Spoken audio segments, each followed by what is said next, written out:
This is Not the Average Real Estate Podcast by Not Your Average Real Estate Investor. Dymphna Boholt used real estate investing strategies to completely replace the income from her accountancy practice with passive income in just 18 months and has since taught thousands of others to do the same. Welcome to the I Love Real Estate Podcast. Welcome everybody to today's podcast. Now today I have two very special guests with me, and they're a couple that emigrated to Australia quite a number of years ago now, I might add. But like many people coming to Australia, things are different across the countries. You know, we think we speak the same language, we think we have the same kind of attitude, we think we have the same kind of legal system, particularly where from England, where in reality we don't. There's stuff that is different. And I am really, really excited that these guys decided to get themselves educated in the way things happen here in Australia. And oh my God, have they done amazing things. You know, they've been with me for so long now, I can't even count the number of years. I don't think there's a deal or a strategy that these guys haven't tried and been successful at. So multimillionaires in their own right. I really, really am excited to have them on the call today. So welcome, Michael and Sara. Hi there. Hey, Dymphna, how are you? Very good. Great to have you guys on board. And congratulations Thank you. for doing such a fantastic job over all of the years. It's been fabulous working with you guys for so long. We can only do it because we enjoy it so much, Dee. So We do. Well, that's good. Yeah. It's good helping people, isn't it? It is. it's our, you know, everybody has different ways of giving back, and this is one of our ways. Yeah. Just no, a few. that's fantastic. Yeah. So let's go back a little bit. What, how did you start your careers, and where did you start them? Are we talking Australia here, or are we talking No, Australia? previous to Australia. Australia. Oh, look, my background was in computing. I worked for the big blue IBM, and I did 17 years with IBM. Quite a long stretch, and I moved. You know, the old story, IBM, it stands for I've been moved. And it really literally means that you move through the company at an enormous pace and you expect it to make changes, lots of them. So I guess I got used to changes in that period of my employment. But like everything else computer, it got slicker and slicker and less people were needed. And so that was this thing that came about where I thought, well, it's time for a change. And my sister was living out here in Perth, so I decided I'd rang her a few times, decided that I like the sound of that, you know, I like the look of what she's sending me, so I like a slice of that action. So how old were you at that point? Oh, do you really? No, don't tell. Don't ask, don't tell. In your 30s or in your 40s? Or We were about 12. We say we were in our 40s. We're not 12. No, about No. 12. We were in our 40s. You're in your 40s, It okay. was Because that's a big move. I mean, you're It's moving a big kids and you know, they've got established lives and Yeah. all of those sort of things. It's a tough call to move countries. Yeah, the kids weren't too happy with They us, I weren't. can tell you that. Yeah. We had to promise them a house with a swimming pool. And said, we'll buy you a house with a swimming pool. That sort of did the trick. So what about you, Sarah? What were you doing back in England? Always attached to property one way or another, never apart from our PPR, never as a property owner. You didn't think that way in UK. I understand it's a little bit different now because Michael and I have been here for over 20 years. But I worked for builders, I worked for estate agents, never as a real estate agent in the accepted sense of the term here, but property was different over there. So only happy when I was working with property, but as I say, never ever thought of buying anything other than our own home. And when we came out here, we built our own home, pretty novel as well. You don't do that in the UK unless you were a trillionaire, you know, then Really? maybe Yeah. buy, oh look, multi-millionaire, you could perhaps afford to buy a piece of land because there's not a lot of it in the UK. No, Not a that's lot. right. And zoning's So a we little bit hard to get through too. That's fine. Absolutely. So you move out here with kids in tow. Yes. Into schooling and all of that kind of stuff. It's Sort of. same but different. Yeah. Yeah, exactly. Look, you know what? It was a big shock to us. We thought, we're moving to an English-speaking country. They drive on the left. Okay, they use dollars, but used to use pounds. How different can it be? To Perth, which is as hot as hell. It was so different. Hey, we love the heat. But yeah, it was different. And thinking is different as well. Yes, it is. And after a few years, then we realised that we could start buying properties of our own. Again, I was working with builders, selling new homes for builders. And I was still computing. Yeah. Yeah. So, and then we started looking at purchasing investment properties. And this was before we met you, Dymphna. Yeah. I think if I interject there, Yeah. We actually didn't come around to getting properties initially. We thought we had a better idea, and that was stock market education. Oh, sorry, but I'm going to tell the truth. It's my cards on the table. So let's talk about that. Let's get that over and done with. We thought we knew better. No, you did. Well, yes. All right, I did. So consider yourself severely spanked. Exactly. So we flogged away for a year at this and realised that maybe it wasn't as cool as it. She's going, we? It was you, not me. Well, I dragged Sarah along. But then I think then that was the parting of the ways. Because, I turned the tables. Because Sarah said, there's got to be a better way of doing this. There's got to be a better way of doing this. And so I said, tell you what, I'm still convinced the stock market is the way. And she said, no, property is the way. So we had a little wager with each other. The little wager was she was allowed to go out and get her property, and I would continue doing the stock market. Okay. Who'd end up with the most money? And who won? And who won after a year? Me. Sarah won. And look, so then, I mean, after about a year, Michael did get on board and realised maybe something in this property lark. So we very quickly bought a few more properties, all within, the first 2 years. I think we were just counting, and I know that Michael May did 6 deals in 2 years. We did 5. Just you 5. beat us, Michael May. But these properties that we bought, we needed to save money on tax, didn't we? So we were negatively gearing. The wrong thing. Yeah, we bought some negative because we resented all the tax we were paying. We're both in very well-paid jobs. So, we had to save some money. That was the focus. That was the wrong focus, the uneducated focus. Yeah. But nevertheless, as you said before, mistakes are made, and you learn by those mistakes. That's right. The thing But is, we sort of didn't on the last 2 because I think we began to realise that, hey, we've got to start and manufacture some growth. So the last 2 were in fact manufactured growth deals. They were buying blocks of land, developing them, and then holding them, splitting them. Well, we didn't split the first 2. No, but after that, in fact, what the strange tale on one of them. This is again education coming into being. If we'd known then what we know now, one of those blocks we could have split into 5. With a special zoning. We only found out years later. So again, and we'd split knowledge is applied knowledge is power. Yeah. And we just put one house on there.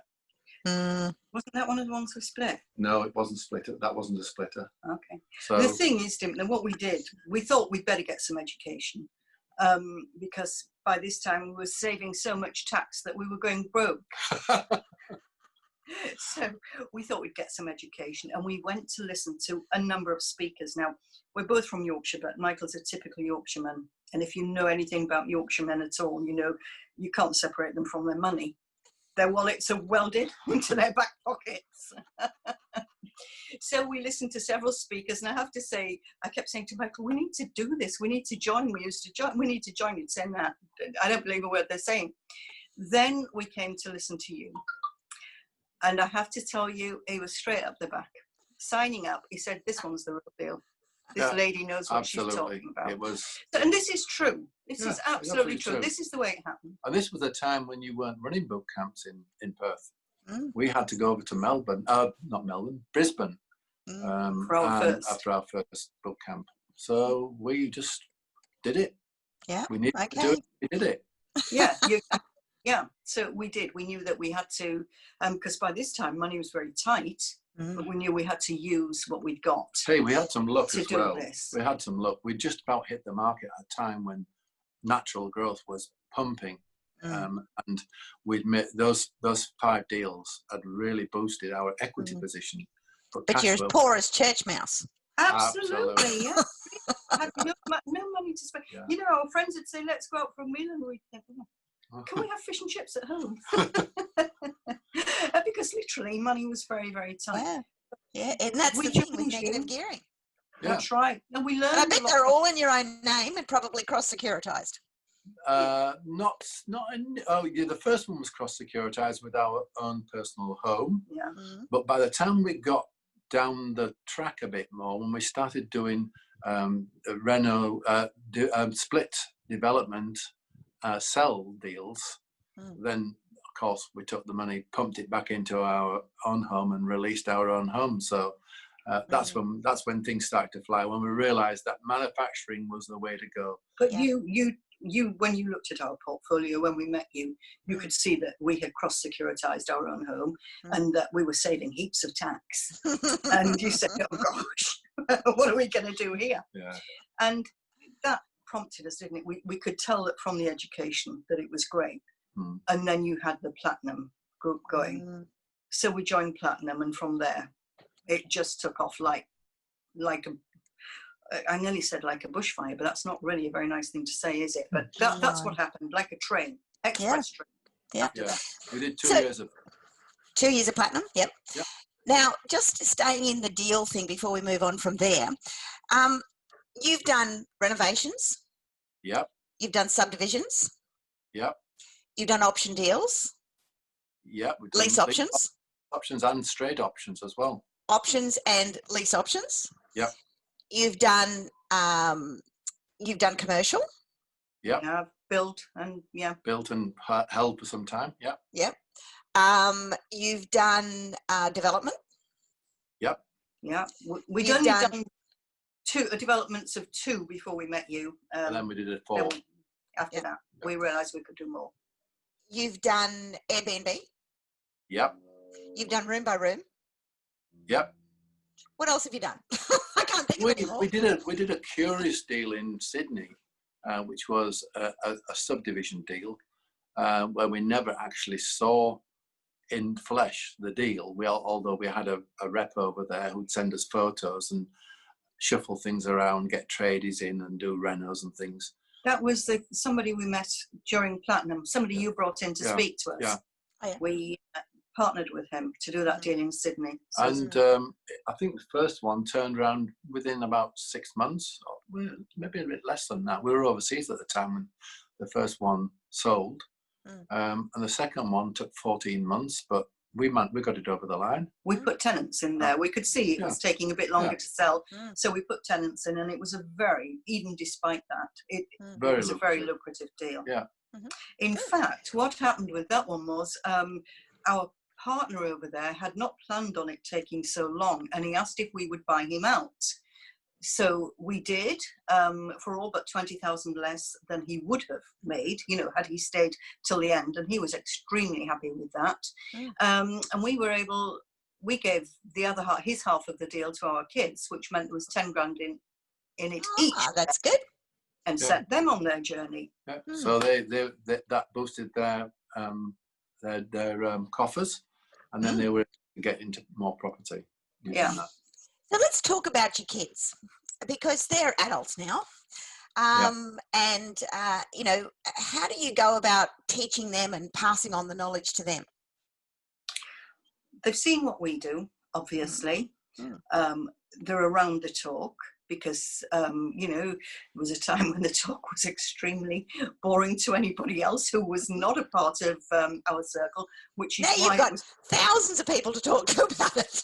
I I know. Well, that was what's so great about in the program. Yeah. And that was one of the things you had said, you know, about having mates in the market and people who understood what you were talking about and didn't condemn you for what you were trying to do. And that is so true. You know, you get in among the community and you can rabbit on about property, the deals you're doing, the deals you're looking for, the deals they've done ad infinitum. Yeah. So yeah, the children watched what we were doing. And, you know, with this $10,000 each that they took from this deal, we gave them that, you know, that half of the deal. They had to become very involved in watching the deal go through from that point onwards. And then they went from there. Vicky bought her first apartment as her principal place of residence. But it didn't stay that way for too long because she's got itchy feet. She's a traveller. And she actually bought her second property while she was somewhere else. Don't ask me where, because it could have been anywhere in the world. I think it was Egypt, actually. She was. Whatever. Yeah, but anyway. And William, we had bought a piece of land with that could be split into two. So we sold William half of the block to build his first one. You know, and that was how those guys got started. Obviously, they come to us for advice, but they have learned. They watch you. They watch everything that's going on when they're at home, which is not too often, I have to say. But you know, it's in their blood now. Yeah, absolutely. Yeah. Great to be able to pass knowledge on to the kids and see them take it on and run with it, you know, see them get into properties and see them be keen to make that next move and all of those things. That was the whole point of us wanting to do anything. It was to leave the kids in a good position. I shouldn't call them kids, should I? But we do. It was to leave them in My a kids good are still position. kids. But more the training than the cash. Cash is not really much at all. It's the training and the mindset that you really want. Because if you don't pass that on, whatever you've built up will just get destroyed because they haven't got the skill set to be able to manage, grow, etc., etc. You know, it's really about having the knowledge to do it. And you know, my goal is for my children to be a lot wealthier than I am. Is it? Yeah. Look, I think that's what the majority of our students want as well, don't they, Dymphna? I think so. They want to leave their kids in a better position than they are. And this is the place to learn how to do that. It's nice to make it good for yourself on the way, though. Absolutely. That's a nice little sideline. Smell the roses along the way. Yeah. Exactly right. Yeah. So, as I said, I think you've done every kind of deal out there. What would be your favourite? I think development. Development is definitely one of the favourites. I loved the commercial. Yeah, commercial's good as well. Yeah. So, and put the two of them together and you've got two little happy bunnies here. You know, look, we still own. I'm afraid I'm anal. And, you know, once I've bought a property, well, it's mine. And so we still own a lot of properties, probably too many. And I've been saying this probably for the past 5 years. We will start selling down soon, promise. Consolidating. You don't have to. No. You don't have to, but you need to work out, you know, what you want long term and those sort of things. And, you know, I'm in a similar position. I've actually just started to sell off a few little ones that I bought way back when, and they're just another house, just sitting there, you know, pass it on to somebody else to love and grow with. Yeah. Oh, I'm interested to hear that. Yeah. Good. You can pick up the bum then. Keep asking us, how many have you sold? Have you sold any? I think. Well, maybe we need another one of those sit downs and go through the portfolio. Yeah. I think the thing you realise though when you do this, the more and more, is that more isn't better sometimes. That the amount of admin and overhead that's involved in maintaining a large portfolio doesn't necessarily give you that much extra. It's probably better to have your portfolio chopped in half and have very little debt on it, and you get the same amount Better of quality. return, but better quality. Yeah, in other words, you cherry pick what you want, keep the best of what you want. Yeah, that's exactly what you teach us to do, and that's what we pass on to the students, and that's what we also need to do. And it's like I said, I mean, but that was the first one that we bought, and it was the second one that we bought, and I remember the man we bought this one from, the arguments we had with him, you know. So I will get there, don't know. I will. I think the most interesting property that comes to mind was the one that actually burned down. That Oh yes, I remember that one. Yeah, it burned to the ground. Well, a half a metre of wall left on the perimeter. And that little devil cost us $300 to completely rebuild and revamp. That's the cheapest renovation you'll ever get. Brand new house from a very old house. Yeah. Yeah, well, that's right. And that's nobody got hurt, and the insurance was all in place.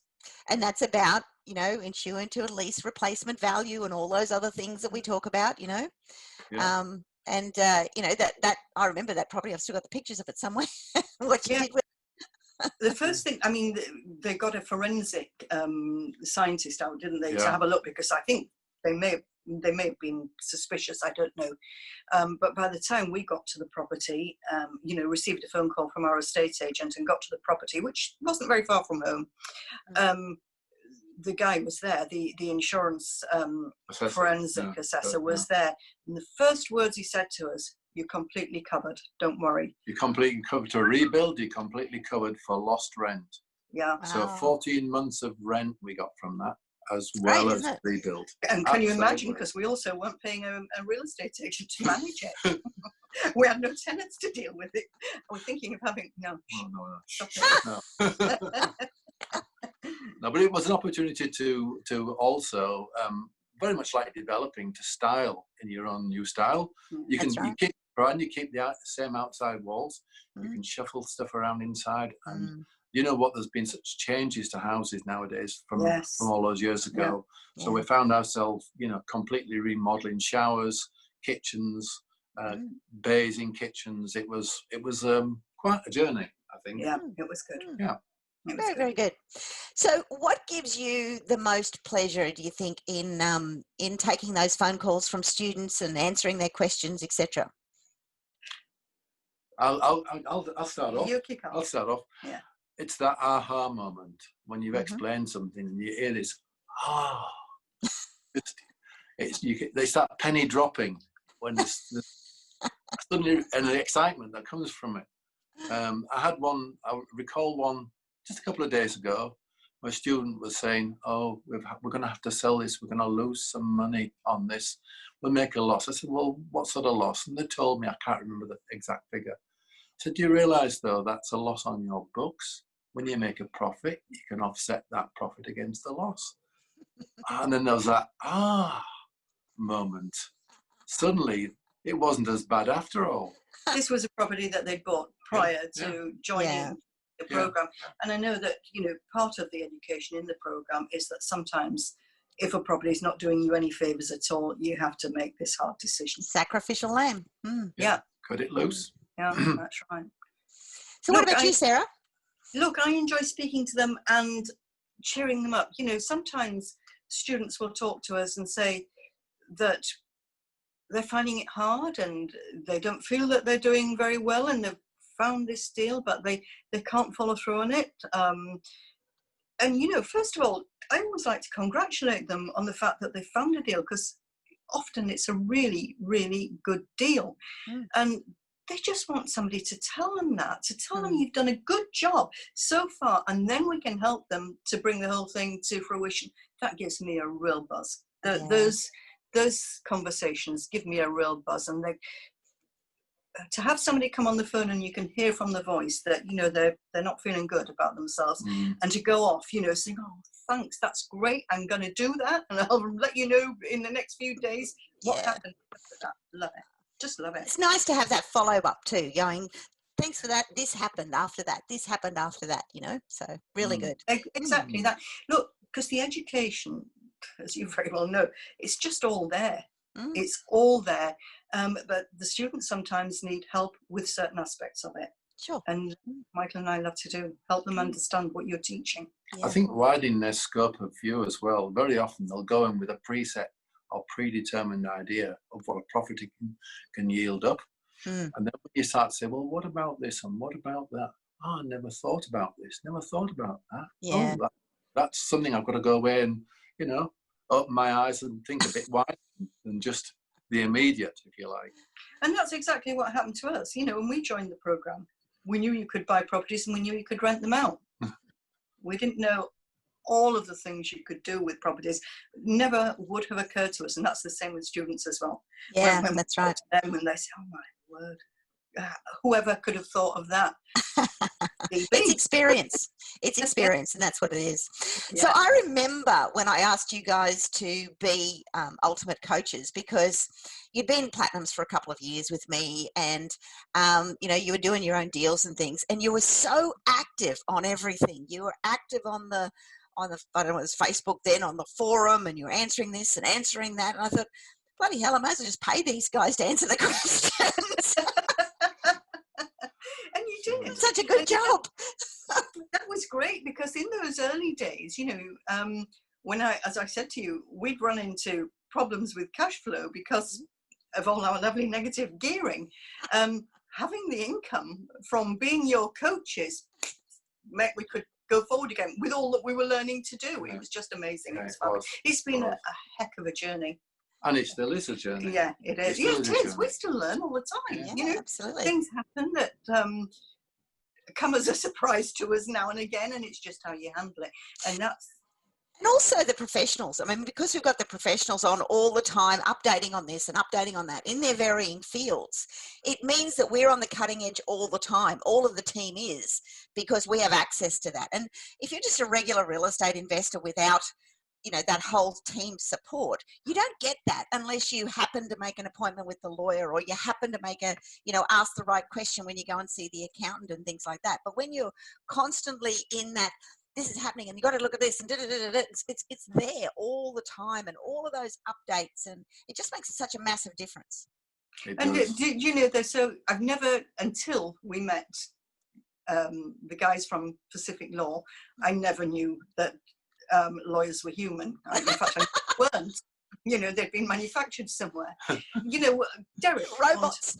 Derek, Yes. we one deal we were doing, we were getting such a good deal.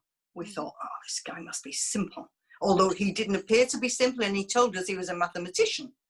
And I thought, he's nuts. And so in the end, we said to Derek, will you talk to him? Will you make sure this guy knows what he's doing?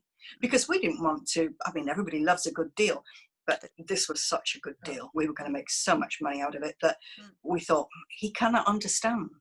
So, and Derek, you know, bless him, stepped out of his shoes as our lawyer. And I know this sounds like a mix, but he did the right thing. He spoke to the guy for our sake, so that we could know that this guy did know what he was doing. So that was just something that I thought was over and above what most lawyers would do. Yeah. Always good to get. I mean, I've heard stories where, you know, the lawyers or the strategists or the accountants or whatever on, you know, Christmas Eve or on Boxing Day and things like this, still doing things just so it can go through, and good on them. I know. We've got a fabulous team. And it's because they're all investors, isn't it? They know how excited people are. They know how devastated people are if they miss a deal. That's right. They make sure that nobody misses a deal if it's at all humanly possible. Yeah, that's exactly right. So guys, what would you say to someone who was just starting out with I Love Real Estate, or considering to join I Love Real Estate? What would be your advice? Oh, look, the advice is, if you're interested in real estate, you can't be anywhere that is a better place than this. And just learn, keep learning, and keep your chin up. There's going to be times when you feel overwhelmed. There's going to be times when a deal doesn't go as smoothly as you had hoped it might. Don't hope for deals to go smoothly, because there's always something. Always just keep your chin stuff happens. I love talking to students who need a bit of a boost to help them stay cheerful. Because very often that's all they need, is to speak to somebody who's not feeling, if they're not feeling cheerful, they need somebody to point out to them they're going great. So what I would say to new students is, join us. You couldn't be in a better place. You've got everything provided for you here, everything. And it is about keeping your head in the right spot too. And if you can keep their head in the right spot and even look at things from a different perspective to give them alternatives about how else things could be done, because you can get very set on one line of thought, and it can take you down a negative burrow if you don't have somebody to expand on and talk the same language to be able to come out the other side in a better position. Yeah, so I mean, we were talking earlier about, you know, having to have the sacrificial lamb and perhaps sell a property, which is doing you no favors. But before we advise anybody to do that, we would look at other ways that we might be able to turn that property around before it has to become the sacrificial lamb, by implementing some of the other methods that we have of making properties pay you. And for me, I would say, obviously, join the program, get that guided learning, have faith that getting started is going to take you through from here to the end. And of course, there is no end really, because you just continue your learning. But have faith. But above and beyond anything else, have a clear vision for what you want, why you want it, and when you want it. Once you've got that, you've virtually nailed 80-90% of it. And then we'll get you there. Between us all, we'll get you there. The professionals, Dymphna, the coaches, we'll get you there. Yeah. Well, you're doing a great job, guys, and great advice for everybody as well. Thank you. Well, thank you guys for coming on our little chat today and sharing your story. As I said, I think it's wonderful to really get the inside run on our coaches and, you know, some of their background and to really know you a little bit better, which is fabulous as well. So thank you so much for opening your hearts and sharing your story and all of those things, because it really does inspire everybody as well. So thank you for that. Thanks, Dymphna. Our pleasure. Thank you. Bye. Good on you guys, and I hope you enjoyed that chat, as I say, because it's so inspirational just to be able to see the journey and hear the stories, whether they're good, they're bad, they're sideways, they're whatever. And you know, who would have thought burning down a house could be the best thing ever? Not burning it down, but having it burnt down. We didn't do it. That's exactly right. Well, thank you guys, and I shall catch you all on the next one. Bye now. Okay. Look forward to it. Bye. Bye.